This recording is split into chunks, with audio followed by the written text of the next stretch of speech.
अस्सलामुअलैकुम। कैसे हैं आप सब लोग? उम्मीद है सब ठीक ठाक होंगे, मज़े में होंगे। आज हमारे किचन में बनने जा रही है बहुत ही मज़ेदार बीफ नल्ली निहारी, जिसका हर घर में कोई ना कोई फ़ैन तो ज़रूर ही होता है। सारी टिप्स और ट्रिक्स के साथ मैं आपको इसकी रेसिपी बताऊंगी। आज मैं आपको ये पैकेट के साथ बनाना सिखाऊंगी, लेकिन इसमें कुछ चीज़ें एक्स्ट्रा भी डालूंगी। तो चलें बिस्मिल्लाहिर्रहमानिर्रहीम पढ़ के फटाफट अपनी रेसिपी को स्टार्ट करते हैं। निहारी बनाने के लिए मैंने गोश्त लिया है ये 1.5 किलो। ये मैंने बोंग का गोश्त लिया है, बीफ का। निहारी बीफ की और बोंग की बहुत मज़े की बनती है। कोशिश करेंगे गोश्त बोंग का ही लें, अगर ना हो तो फिर आप कोई सा भी ले सकते हैं। ये 1 किलो बगैर हड्डी का ये बोंग है और ये 2 नलियाँ मैंने ली हैं बड़ी साइज़ की। तो ये मिला के पूरा 1.5 किलो गोश्त हो गया ये। इसके अलावा 3 टेबल स्पून मैंने लिया है अदरक लहसुन का पेस्ट। आज हम पैकेट से बनाएंगे निहारी, तो ये नेशनल के मैंने दहली निहारी मिक्स लिया है, ये पूरा पैकेट इसमें जाएगा। इसके अलावा इसमें हम डालेंगे 5 लौंगे, 1 टीस्पून सौंफ, 1 बिरयानी का फूल, आधा टीस्पून सौंठ का पाउडर और 1 टीस्पून चाट मसाला। जो साबुत चीज़ें इनको हम बिल्कुल बारीक पीसकर पाउडर बना लेंगे।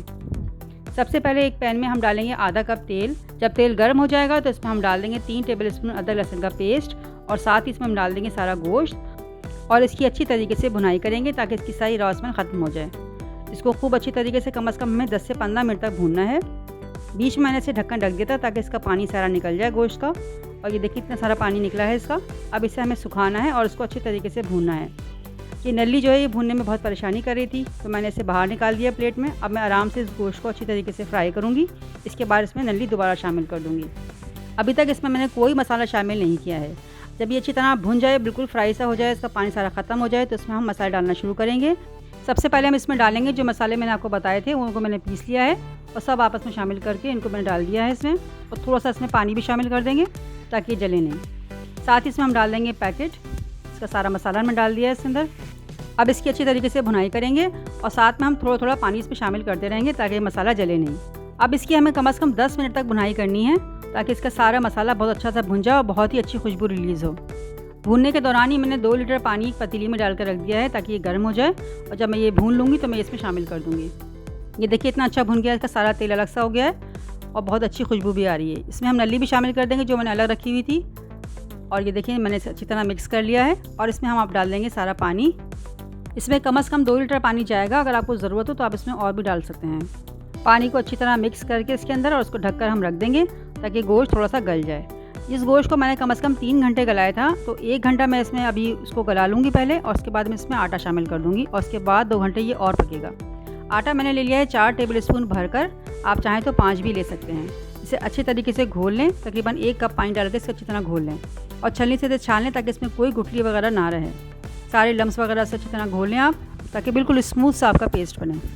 आटा बहुत अच्छा घुला होना चाहिए, अगर इसमें गुठलियाँ होंगी तो निहारी में भी गुठलियाँ बन जाएंगी, इसलिए ये बहुत ही अच्छा सा स्मूथ सा होना चाहिए। गोश्त को पकते हुए 45 मिनट हो गए हैं। गोश्त देखिए अभी बिल्कुल कच्चा है, अभी गला नहीं है। इस मौके पे हम आटा शामिल कर देंगे। आहिस्ता आहिस्ता आराम से इसमें शामिल करें ताकि गुठली ना बने और चम्मच मुस्तकिल चलाते रहें। सारा आटा इसमें डाल दें और ये देखिए बिल्कुल स्मूथ सा शोरबा तैयार हो गया है। अब ये और गलेगा तकरीबन 2 घंटे के लिए। यहाँ पे ये टिप बहुत ज़रूरी है कि आपको आटा कच्चे गोश्त में ही शामिल करना है, मतलब वो जब वो गला ना हो। अगर आप गलने के बाद शामिल करेंगे तो सारा रोगन गायब हो जाएगा। आटा शामिल करने के बाद आपको एक बात का ख्याल रखना है कि आपको हर 15 से 20 मिनट के बाद से चलाना है ताकि नीचे से ये लगे नहीं।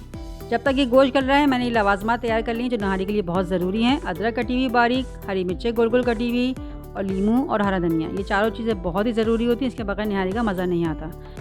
इसके अलावा एक दरमियानी साइज़ की प्याज ली है, उसे बिल्कुल बारीक स्लाइस में काट लिया, इसका हम भगार लगाएंगे। अब ये देखें 2 घंटे इसको और हो चुके हैं और ये गोश्त तकरीबन गल गया है।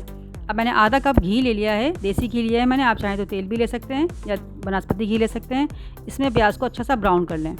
जब ये ब्राउन हो जाए तो फिर से हम निहारी में शामिल कर देंगे। और देखें निहारी में आपको अभी से रोगन नज़र आ रहा होगा, ये गायब नहीं हुआ है। अब ये देखें गोश्त गल गया है, लेकिन मैं इसे कम से कम 20 मिनट और गलाऊंगी प्याज के साथ ताकि प्याज भी इसमें बिल्कुल घुल जाए। अब इसे हल्की आंच पे हम दम पे रख देंगे 20 मिनट के लिए और ये देखिए कितना अच्छा सा रोगन आ गया है और निहारी बिल्कुल तैयार हो गई है। बहुत ही अच्छी खुशबू आ रही है, पूरे किचन में निहारी की खुशबू फैली हुई है। बहुत ही ज़बरदस्त निहारी तैयार हुई है। अगर आप चाहें तो थोड़ा सा इसे और भी गाढ़ा कर सकते हैं, लेकिन हम लोग को इतनी ही पसंद है। और ये देखिए रोगन कितना अच्छा आया हुआ है, बिल्कुल भी गायब नहीं हुआ है। अब इस पर आप हरा धनिया, अदरक, हरी मिर्च और लीमू डालें और इसे नान के साथ इंजॉय करें, बहुत ही मज़ा आता है। उम्मीद है रेसिपी आपको पसंद आई होगी। अगर रेसिपी अच्छी लगी हो तो इसे लाइक और शेयर करें और मेरे चैनल को सब्सक्राइब करें और मुझे इंस्टा और फेसबुक पर भी फॉलो करें। जज़ाकल्लाह।